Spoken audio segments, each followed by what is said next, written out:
では、早速ですけどですね、本日は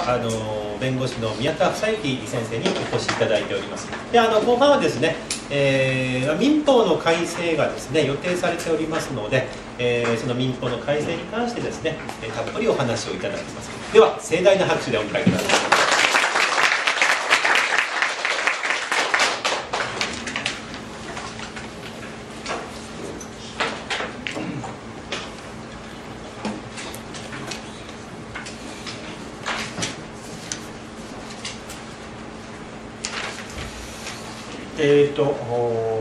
ご紹介いただきました弁護士をしております宮田といいます。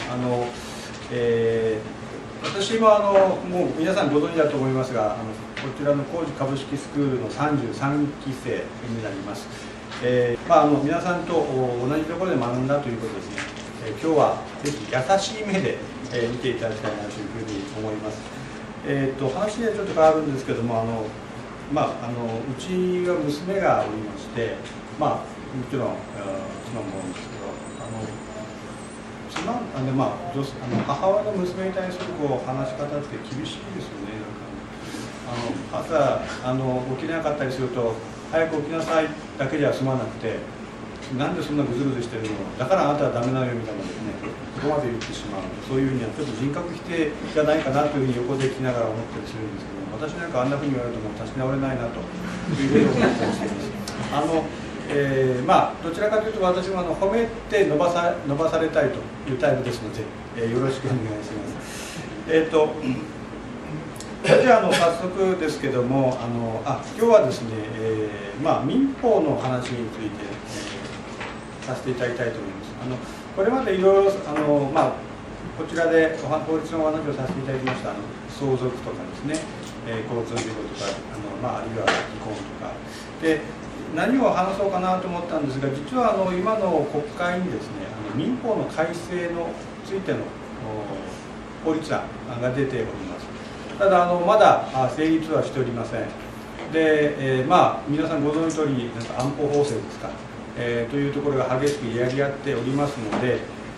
民法の改正の方がどうなるのかなというのはやや不安なんですけども、ただいずれですね今国会かあるいは次の国会か改正されるだろうということで今日はですね、改正後の一応改正案をちょっと先取りしてですね、お話しさせていただきたいと思います。多分改正にあたっても、内容はそんな変わらないだろうなと思いますので、基本的にはですねこの改正というのはそれまで判例とか裁判所とかで判例というのがどんどん積み重なってきているんですが、そういう条文以外そういう判例でできた実務内容を条文に入れ込むというようなことを言われています。ただそれにとどまらないところでの、改正と変更というのがありますので、皆さんにちょっと関わりそうなところをですねピックアップして、進めていただきたいと思います。それではまず第1問です。ですね、第1問ですね、これは消滅事項について、ちょっと改正された点をお話ししたいと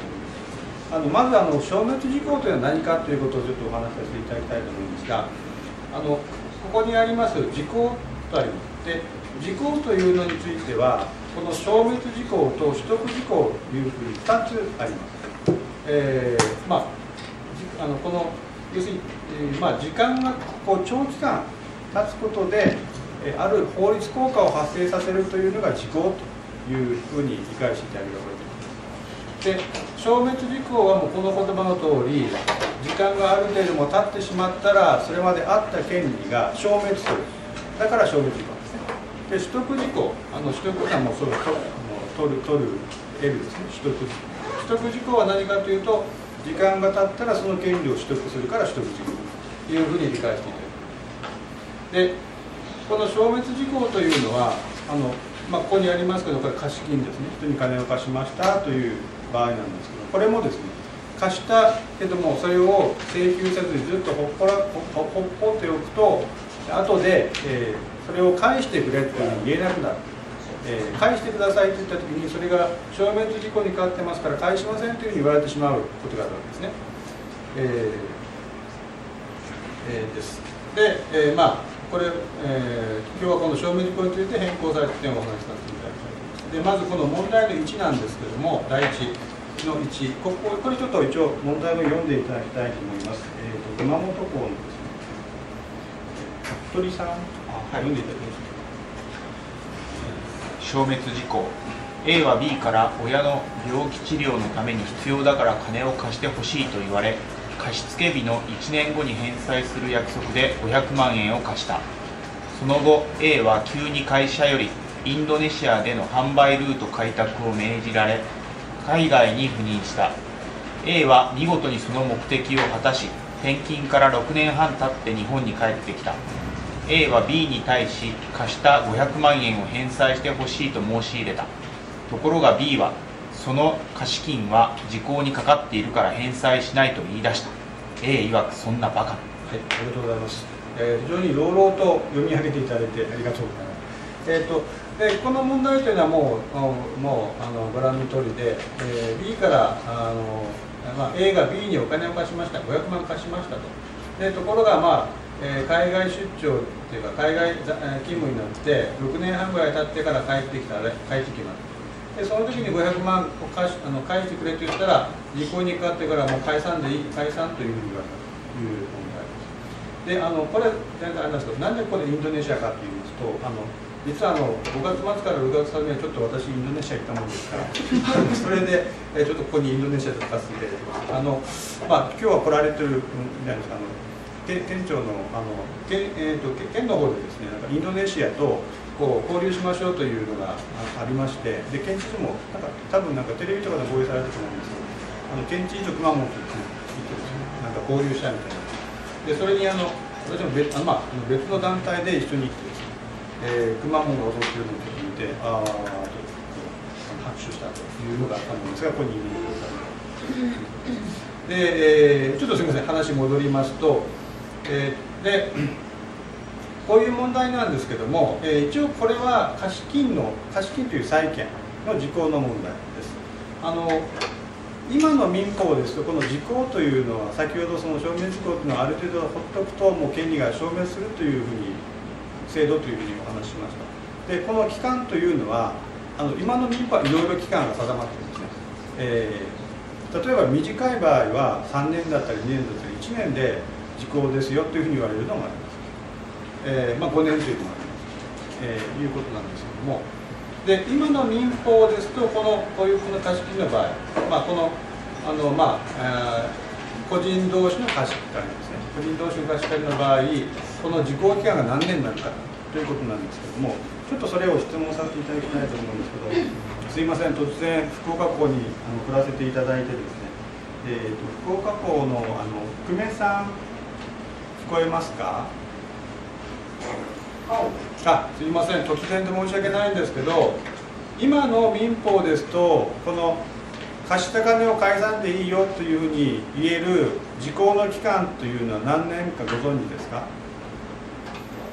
？10年ぐらいはいいかなと思うんですけど、的には。はい、10年ぐらいはいいかなと、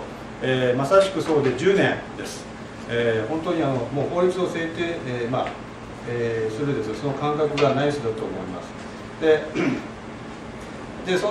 今ですと10年ですね。ですからこの場合ですと6年半経っているわけなんですけども、まだ10年経ってませんから、日本に帰ってきてから、ある意味ゆっくりはしてはならないかもしれないけど、金返してくださいというふうに言っても、借りた方からですね時効だというふうに言われないということになります。ところがこれがですね、民法が改正されますと、ここなんですけども、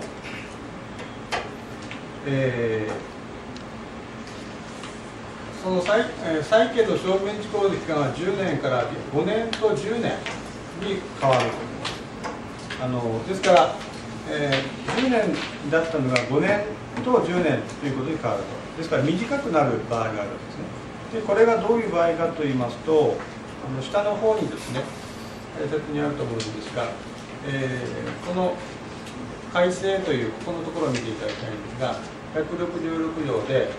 債権は次にかける場合は時効によって消滅するということで、権利を行使することができることを知った時から5年間行使になっています。それか権利を行使することができる時から10年間行使になっているというふうになります。ですから先ほどの例で言いますと、ごめんなさい、ちょっと繰り返してもう一回確認で知った時から5年間ですね。権利を行使することができる時から10年間というふうになります。で先ほどのこの例ですと買付日の1年後に返済する約束ですから、この時から権利を行使できる。でこの時から、今の民法ですと返済日から10年が時効なんですけども、先ほどの改正されますとこの返済日からですね、返済日というのは当然この貸した人、A は知ってますよね。ですから知ってるわけですから、それから5年で時効ということになる。ですからそうすると、6年半経ってますので、もう実行期間は経過しているというふうになってしまうということになります。ですので、もちろん国会が通って法律がこの通り改正されればということなんですけども、実行期間が短くなりますので、皆さんが人にお金を貸してたで返してもらうという時にですね、これまでのようにある意味ゆっくり構えておくといけないということが言えるのかということですね。ですからちゃんと返してもらうように少しずつでもですね、返済しとってもらうとか、あるいはちゃんと残高確認じゃないけども借りてますということを認めて承認してもらうとか、もうそれも拒むようであればやっぱり裁判もですねこの期間内にしないといけないということになるはい。次ですけれども、その同じく証明事項の2番目の問題です。でこれもすみません、問題をですねちょっと読んでいただきたいんですが、熊本港の、加藤さん、すみません。CO はクラブアップに通い、そのまま D 女と馴染みとなっていた。 D 女は CO の支払いについては掛け払いにしていた。ところが CO は他のクラブダウンに好みの女性ができ、クラブアップには通わなくなり1年2ヶ月が経過した。その間 D 女は病気療養のため CO に請求をしていなかった。 D 女は CO が他のクラブに行くのならばプンプンと未払いの飲み代全額300万円の支払いを請求した。はい、ありがとうございます。すみません、ちょっとご説明しここの書き込みの頃その人の心情をちょっと書き入れたのでこの問題というのは要はCEO がクラブに行って飲み代を貯めてましたと。でそれの請求をしようという問題で、これもその場合の時効の問題なんですね。アップとダウンとあってですね、ありますが、アップに通ったところダウンに通うようになっちゃったということですね。なかなか株はアップする方がいいんですけど、私もなかなかアップしてもですね儲からない、儲かりません。皆さんはきっとですねダウンする時もですね儲かるような美容をつけてらっしゃると思いますが、それは置いといて、この場合ですね、こういう問題です。こういう飲み代の、要するに時効期間という問題ですね。これが今の法律だと何年かということなんです。これもすみません、ちょっと大分港のですね、吉田さんですかね、聞こえますか？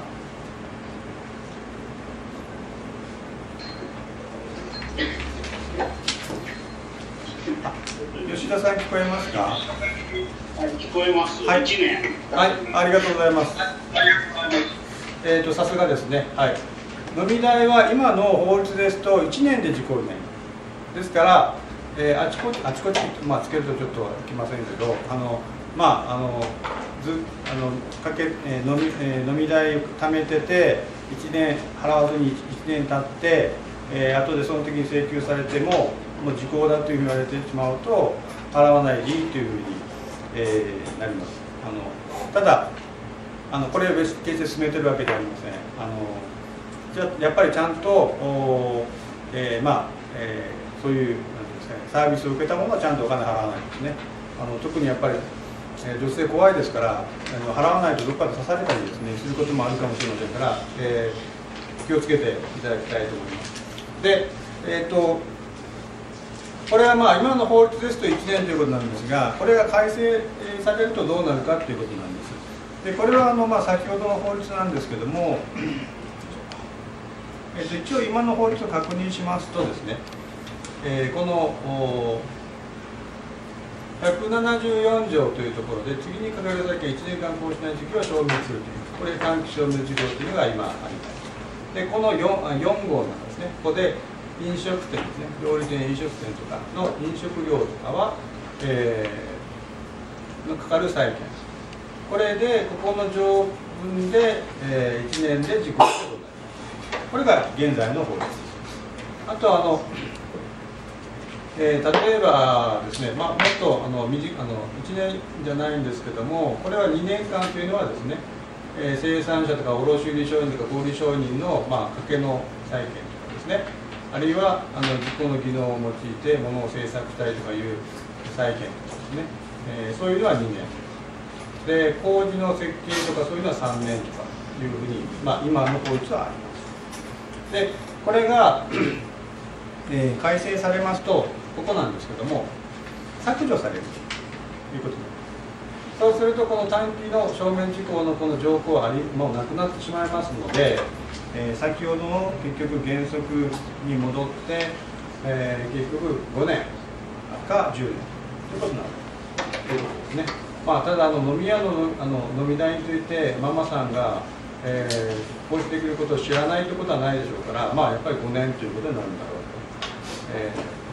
思います。ですので、もし踏み倒す気があるんであれば今だということになりますこれもただお勧めはしません。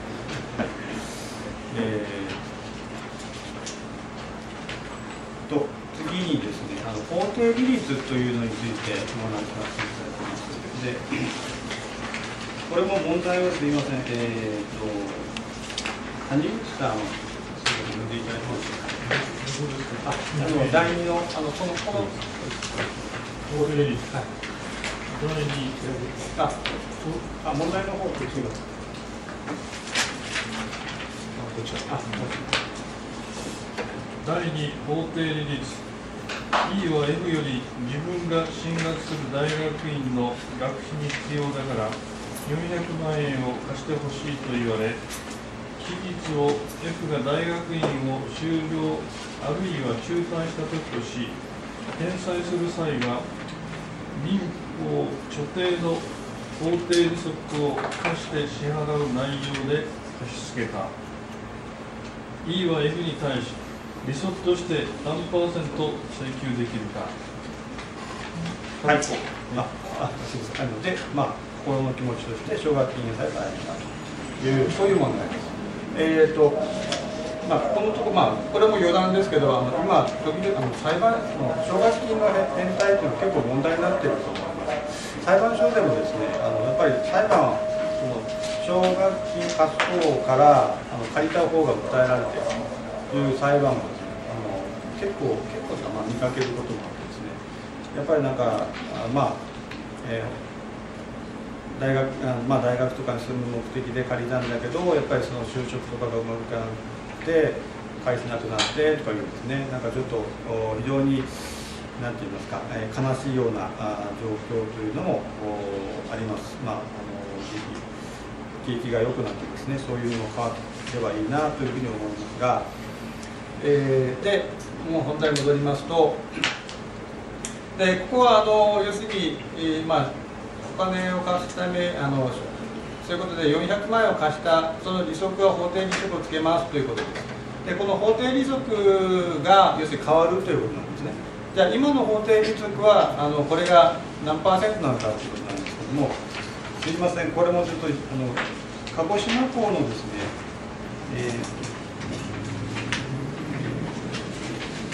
鳥島さん、お二人いらっしゃいますけど、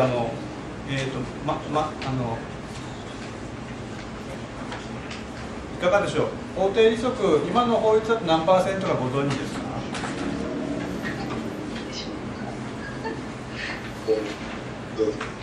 全然わからなかったんですけど、先生の資料を見てしまいました。はい。今 5%。はい、そうです。5% ですね。はい。今の法定利息というのは 5% です。ですから、なんていうんですか、利息を払いますということを決めておけば、特にパーセンテージありしなくても 5% というので請求できるということなんですね。で、これが何%になるかということなんですけども、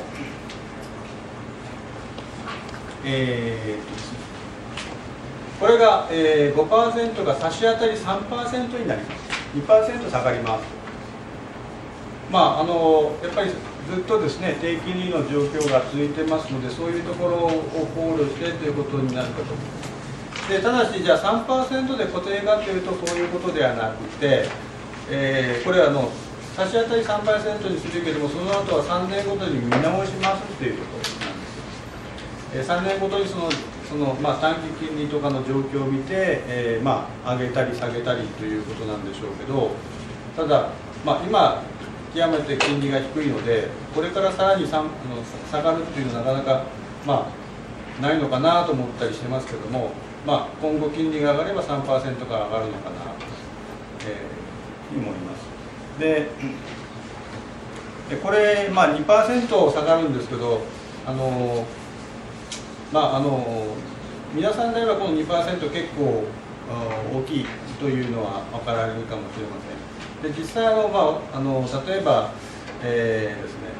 実務的に私思ってるのは、例えば交通事故とかの場合に加算される遅延損害金とかも、これ法定利率によるんですね。これも変わってきます。これ結構実務的に大きいのかなというふうに思ってます。交通事故に遭われると、遭った被害者は加害者に対して損害賠償請求ができます。で、例えばそれがもちろん事故の程度、事故の内容によって金額とか変わってくるわけですね。50万のこともあれば100万とか、あるいは1000万とか、あるいは1億ということで、これに対して要するに利息ですね、遅延損害金がつくわけですね。それがこれまでは 5% だったんですが、それが 3% になる。で、例えば交通事故とかですと、ひどい事故ですと損害賠償金が1億とかいうこともあるんですね。そうすると1年で500万、2年だと1000万、3年で1500万、4年で2000万。結構裁判とかやって長引くとですね、4年とかいうこともかかったりすることがありますので、この遅延損害金ともバカにならない、ですけども、それが3% になりますので、例えば1億ですとやっぱり200万ずつ変わってくるということになりますので、ちょっとそこら辺が大きいのかな。で、遅延損害金のですね、起算日というのは、これは事故日からです。交通事故に遭った日から、今ですと 5%、これが改正されると事故日から 3% になる。あと、交通事故関係で言いますと、逸失利益の計算における中間利息控除も変わってくるんですね。この逸失利益というのは何かというと、交通事故によって障害を負ってしまいました。後遺障害ですね。例えばひどい場合は寝たきりになられたりする方もいらっしゃいますし、あるいは足が不自由になるとかいう方もいらっしゃる。で、それによって、その障害の程度によって要するに働けなくなるというふうに見なされるわけです。それだけですね、事故前の健常な状態であれば 100% だったのが、そういう後遺障害が発生したことで、ひどい場合は 100% 働けなくなりますし、例えば 50% だ、あるいは14% だとかですね、それだけ働けなくなるという見方をします。障害のあくまでも程度によってですね。で、そうすると、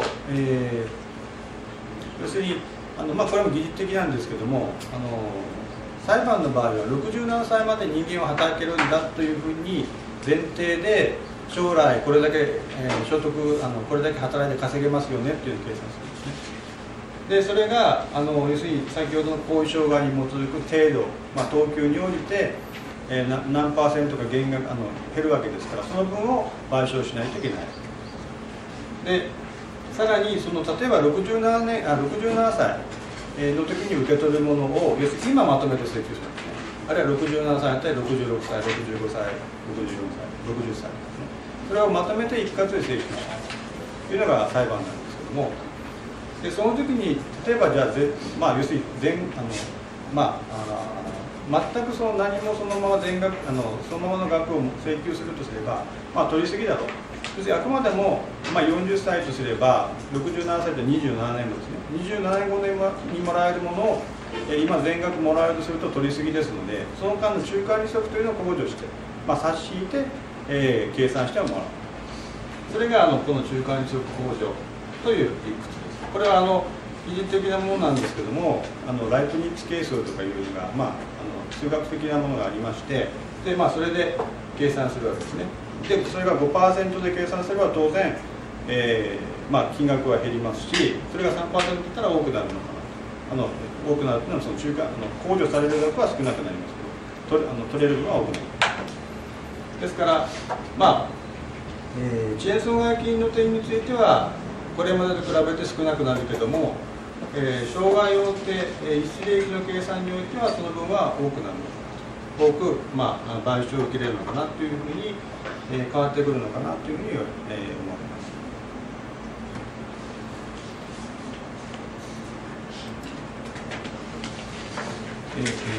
次にですね、3番目は保証の問題です。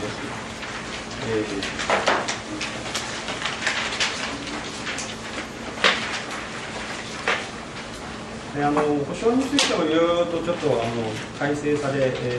ことになります。で一応この場合4つ倍録してるんです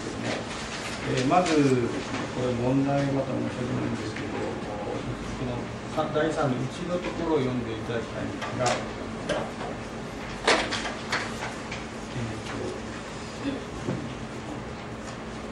いません、海野さんよろしいですか。ここを読んでいただいていいですか。第3保証ですね。はいはい。第3保証 G は H から300万円を借りるにあたって保証人をつけるように言われた。そこで I に保証人になってくれるように頼み、 I もそれを了解し H に対し G の、債務を保証する旨口頭で約束した。ところが G は300万円を返済せずに方向不明となった。 H は I に対し300万円の支払い請求できるか。はい、ですね、結局 G が借り主で H が貸主ですね。I が保証人というこういうものがあります。で300万円をH から借りて I が保証人になるという保証するよということを口頭で約束したというで、ところが、保証になったんだけども、その後も借り主がもうどこかいなくなっちゃったんで保証人に対して請求が来たという。でこの場合に保証人は払わないといけないだろうということですね。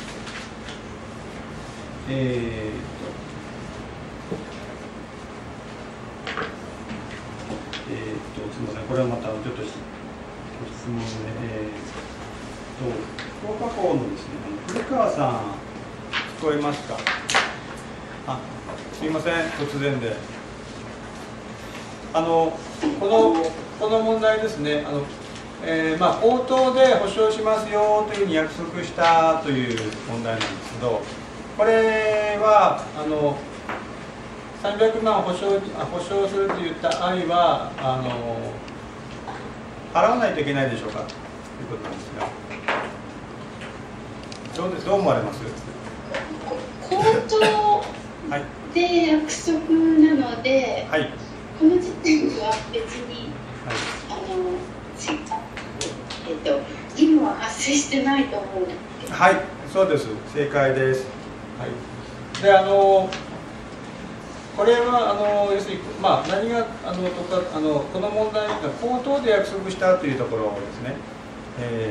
保証契約の場合は書面を作らないと効力を発生しませんというふうに民法はなっています。以前はなかったんですけども、ここ何年ぐらいですかね、まあ、10年経たないと思うんですけども、改正されまして、保証契約については書面を作らないと効力を発生しませんというふうに今の民法はなっています。で、これは改正されても、まあ、そのままということです。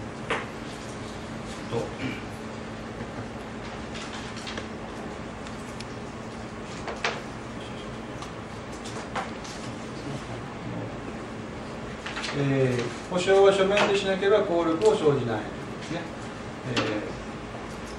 これはまあ変わりませんということです。で次にですね、この2番目です。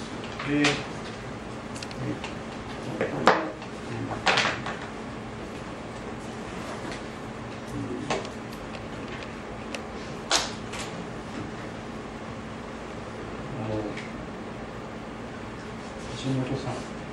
すみません。この2番目をちょっと読んでいただいてよろしいですか。全項の場合、300万円の借入はそれまでの借金を1本にまとめたものであった。1が保証するにあたり、I は H に対し G のそのままの支払い状況等を聞いた。実際には G からの毎月の返済は半年続けて遅延が続くなどしていたが、H は何も説明しなかった。そこで I は保証期間を書面で作成した。ところが G は300万円を返済せずに行方不明となった。H は I に対し300万円の支払い請求できるか。はい。この問題はまあ、さっきの問題と同じ300万円の借り入れについて保証人になるということです。で、さっきの問題と違ってこの場合保証契約を書面で作成している。ただし要するに保証人になるときに貸主に対してこれまでどんな支払い状況なのということを聞いたんだけど貸主がそれに対して答えませんでしたという問題ですね。こういう場合に貸主が保証人に対して、請求ができるのかどうかというですみません、またちょっと質問させていただきますが、大分港のですね、林さん、聞こえますか？すみません。どうでしょう、これ300万円払わないといけないかどうかなんですけど、林さんだったらどんなふうにされます？そうですね、これは保証契約を書面で作成したとなっているので、効力は発生するんじゃないかと思います。はい、そうですね、効力は発生していると。ただ、ね、貸主は保証人になる人は要するに借主がちゃんと返済するかどうか聞いたのに、貸主はちゃんとそれを説明しないというのが、なんかちょっとね、それこそ、ちゃんと半年続けて遅れてるとかですね、そういうのが分かってたんだら保証人なんかならないよと、いうことで、それ聞いてないよというようなことをですね、言いたくなりますよね。これはですね、これもまあ、こういうどういうふうになるかといいますと、ち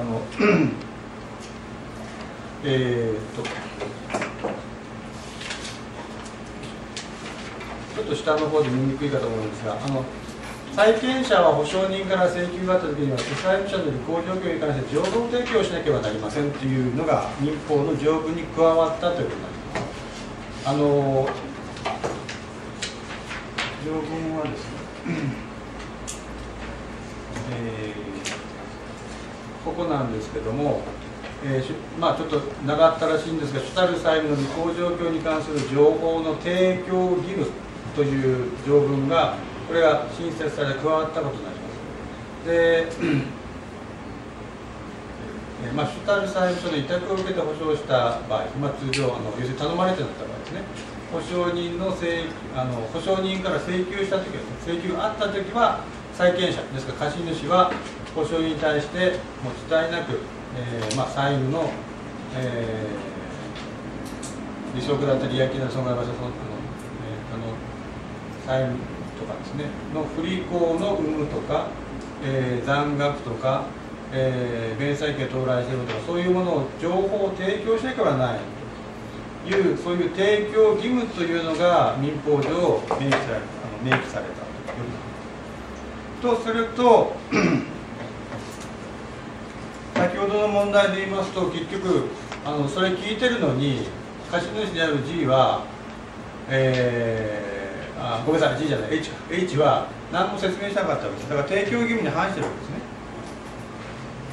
だから改正後はその提供義務に反してるんだということを反してるんだということになりますと。で、そうするとですね、もちろん提供義務違反で損害賠償だとかいう話もあり得るかもしれないんですけども、やっぱりその前提として借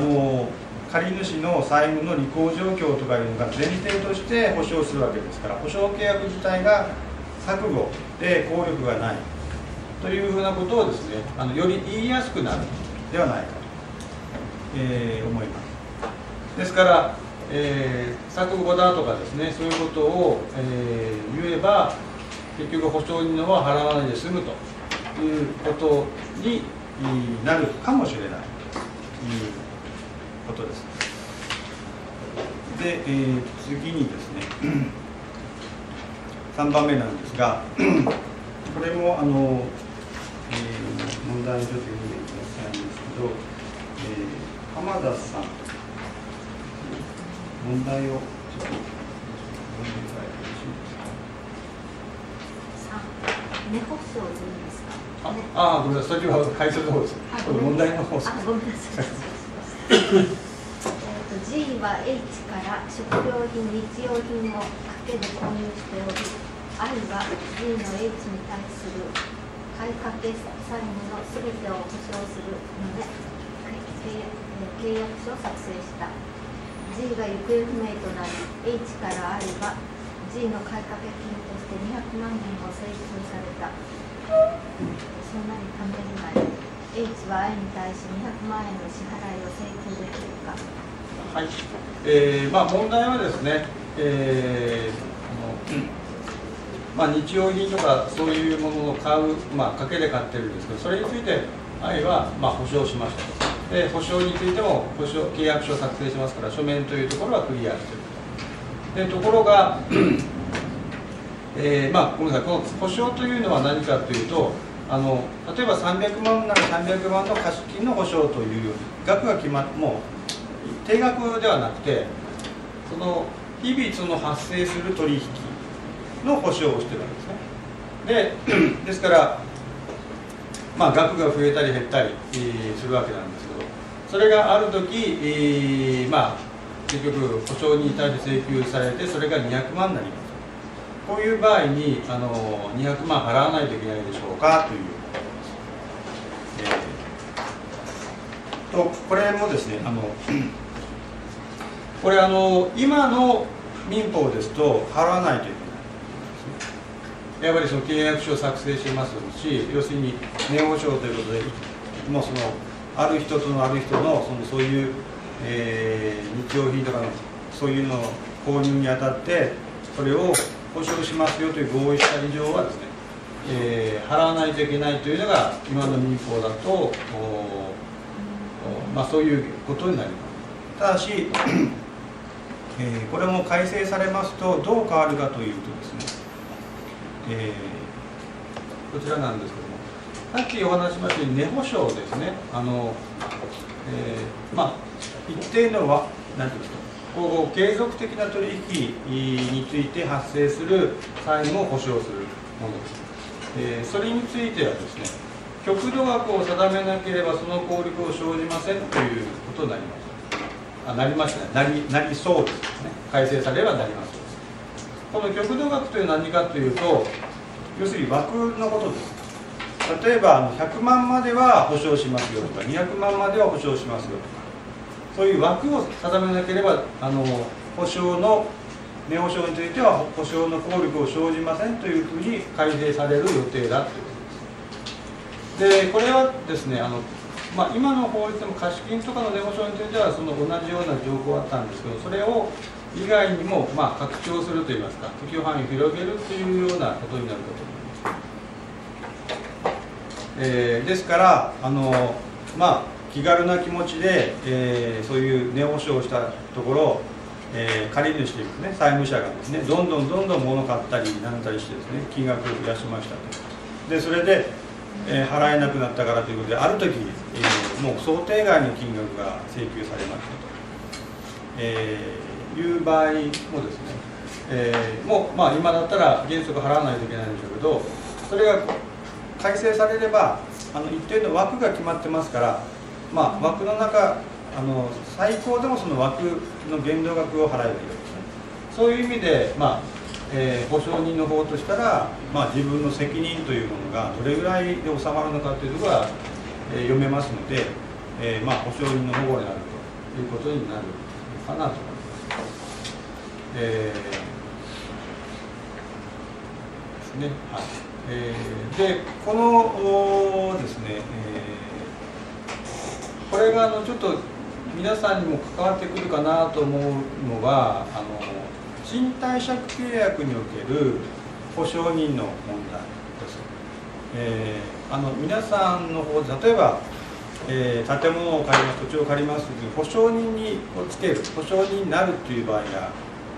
あるかと思うんですね。あるいは皆さんの中で不動産賃貸業をやってらっしゃる方もいらっしゃるかと思うんですけども、そうするとやっぱりその保証人つけますよね。でこれ保証人その賃貸借の場合の保証人の責任というのは例えば賃料が延滞した分を払いますとか、ぼやを出しましたでその損害賠償を責任というのを保証人が責任を負うことになるわけです。で要するに、金額というのは分かりませんよね。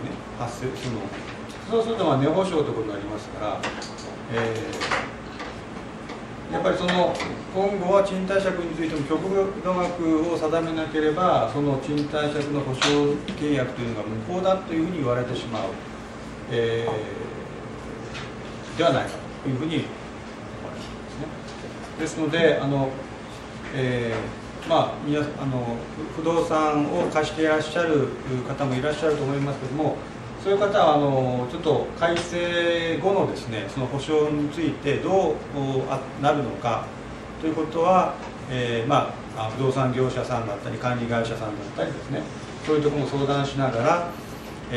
ょっと考えていただいた方がいいのかなというふうに思います。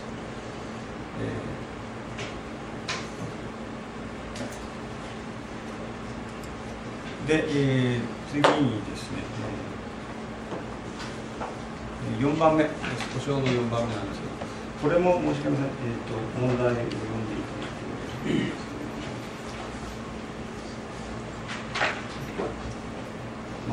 松川さん、読んでいただきます。G は H から事業のために300万円を借り入れし、その他に必要な都度小口で金を借り入れていた。I は G の H に対する借掛債務のすべてを保証する旨契約書を作成した。G が行方不明となり、H から I は G の借入金として800万円を請求された。H は I に対し800万円の支払いを請求できるか。はい、ありがとうございます。これはちょっと似たような問題なんですけども、保証契約書は作成しますから書面というところはクリアしてるんですけども、あと、300万円借りてその他必要な都度小口で借り入れるということですから、これは、値保証になりますので極度額をやっぱり定めないといけないということですよね。じゃあ極度額を定めこの場合極度額はちょっと定めてないので、仮に定めたとしてもそれだけでいいかどうかという問題が実はありまして、これ法律が改正されるとですね、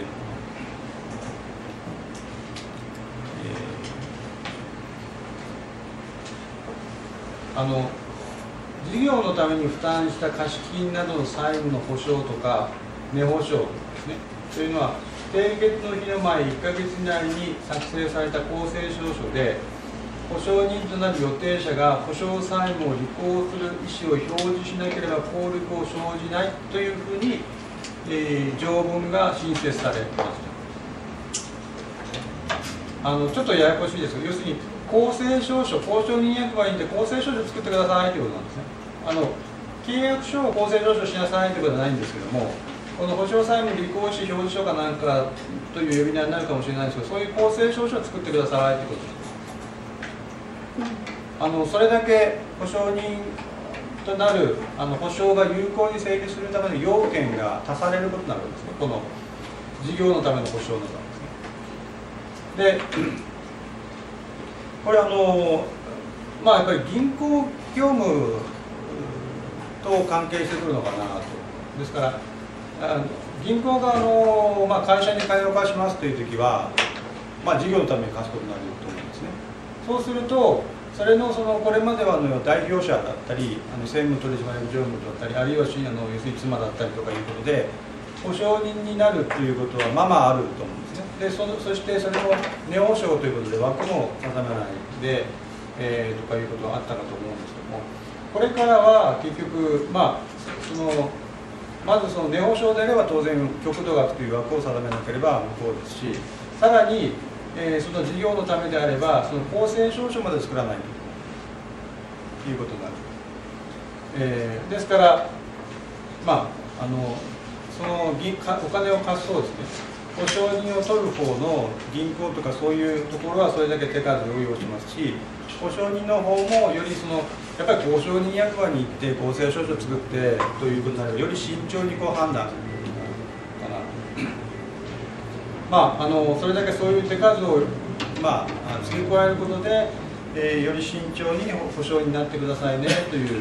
ことを求めているということが言えるかと思いま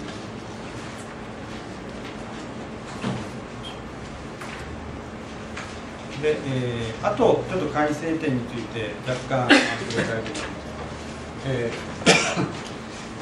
ます。その他ですね、賃貸借に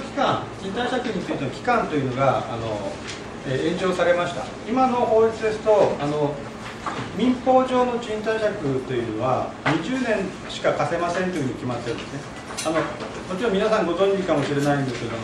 借地借家法というのが適用される建物だったり建物所有目的の土地の賃貸借とかであれば20年に限られるように30年、40年、50年とかですね、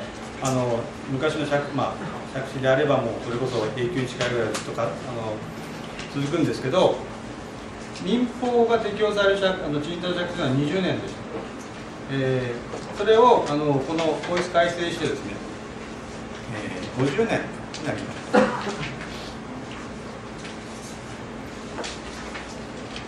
賃貸借用が締結できる期間が20年から50年と。これはちょっと問題にも書いてあったと思うんですけども、太陽光事業とかですね、そういうために土地を貸しますとかいう場合も最近やっぱ出てきてるわけですね。でやっぱり太陽光事業とかやる場合は要するに投下資本を回収するのに20年じゃ足らないですよね。ですからそうすると土地を借りてやりたいのにその期間が20年定まっていることで、貸してくれない、いや貸してくれないから事業計画がないかと。じゃあ賃貸借じゃなくて物件としてですね、地上権というのもあるんですけど、地上権を設定するというのはそれは土地の地主が嫌だというような場合もありますから、そういう場合もですねできるように期間を20年から50年に変えたということになります。あと、賃貸借についての現状回復義務と敷金についての条文をですね、これを民法上明記したことになります。この賃借人の現状回復義務、と敷金というの条文をはっきりと書いています。でここでこの現状回復義務で見ていただきたいのは、この、賃借人は賃借受けた後にこれに生じた損失をですね、ちょっと括弧を飛ばしましてがある場合においては、その損失を現状にする義務を負うというのが原則なんですけども、括弧の中で通常の使用及び収益によって生じた賃借物の損耗並びに賃借物の経年変化を除くとあるんですね。いわゆる通常の使用に基づく損耗というものについては現状回復をしないでいいですよ、義務は負いませんよということが民法上明記されたということですね。これまでなんていうんですか、消費者契約法とかそういうのが成立する前は畳の表替えだとかですね、襖の替えだとかフローリングのやり直しやクロスの張り替えだということで、ある意味貸主の方が、敷金からバッと引いてですね、ほとんど返ってこないとかですね、さらに、追加でお金出してくださいとかいうのがあったんですが、それが消費者契約法とかできて通常のそういう損耗の分は敷金が引けませんよということに今実務的になっています。反裁判例が出たり東京都のガイドラインが出たり東京都で建築国道交通ですかね、でそれを要するに民法上取り入れたという形ですから、そうするとこれまでと同様でこれまで以上にこのですね通常の使用損耗については、引かないでいいんだよということがより徹底されるということも言えるんじゃないかなと思います。あとは敷金についてこういうふうにですね、民法上明記されたと。あとですね今改正点とかは細かいんですけど、不法行為の時効期間というですね、交通事故とかの場合は不法行為ということになるんですけども、それは事故から3年あるいは20年ということなんですけども、人の生命また身体を害する不法行為の場合は3年が5年ということになります。最初にご説明しましたけども、正面事故の場合5年か10年なんですよね。それに合わせて要するに人身の損害の場合は、この、3年という損害及び加害者を必要か3年という時効期間というのを5年に延長するということが改正されました。要するにそれだけ被害者を保護する、請求できる期間を長くすることで保護するということになります。弁護士はですね、こういうふうな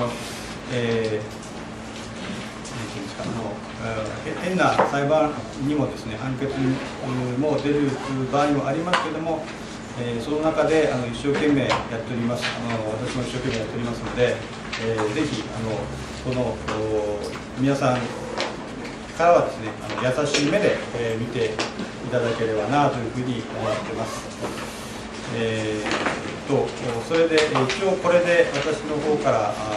お話を終わらせていただきたいと思います。どうもご清聴ありがとうございました。